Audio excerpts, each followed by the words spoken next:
mula sa 7,641 na mga isla. Mayayabong na kabundukan, malalawak na kapatagan, at world-class beaches. Hindi maikakaila ang likas na ganda ng Pilipinas. Love the Philippines! Pero, sa gitna ng kampanya para sa turismo, may isang mukha ang panayang labas ngayon. Sa halip kasi na mga tanawin ang nasa front page ng ilang promotional materials, isang personalidad ang mas naging sentro ng atensyon.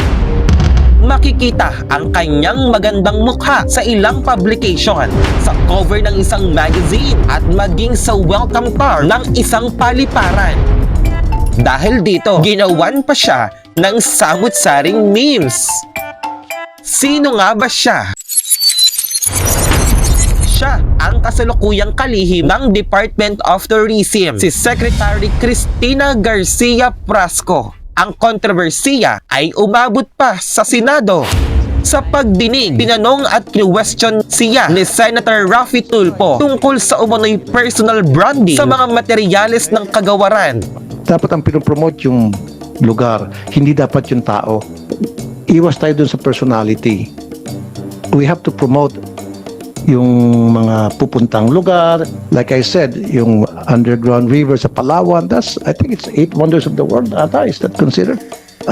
Tabon Cave, so many other places that we can feature. Ayun po yung background Okay, ko. yes ma'am. Hindi po ako sanay na magtrabaho sa loob lamang po ng opisina. Nandyan po ako on the ground. In less than 3 years po, nabisita na po natin yung lahat ng rehiyon ng Pilipinas and over around 75% of all the 83 provinces of the Philippines. Depensa ni Secretary Prasco, hindi ito sa personal na interes, kundi bahagi umano ng kampanya para sa turismo ng bansa. And I'm told that this tarpaulin was put up because I was supposed to have arrived at the inauguration of this PPP project.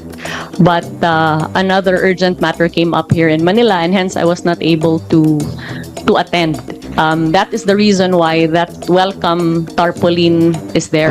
May authorization ba kayo na para ilagay yung picture nyo? And then isa pa po, meron ditong promotion na kayo po'y nakasakay sa bangka and you're promoting the Philippines at kayo po'y nakadamit ng mga bulaklakin at sa Lake Cebu ba ito? Ito ba'y walang authorization nyo rin na ilalagay po yung mukha nyo dun sa cover ng magazine? Sa kabila ng mga aligasyon, nananatiling may tiwala ang Malacanang sa kanyang lideratura. Habang umiinit ang usapin online, mas malaking tanong ang kinahaharap ng sektor ng turismo. Paano muling mapapalakas ang bilang ng mga turistang bumibisita sa Pilipinas?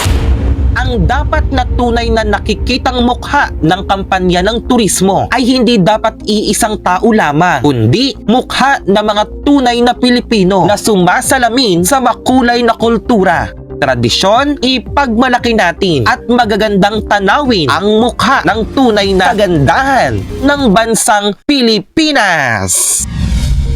Kung kayo ang tatanungin, dapat bang manatili sa pwesto si Secretary Cristina Prasco? Ibahagi ang inyong opinyon dahil sa usaping ito, bawat Pilipino may boses.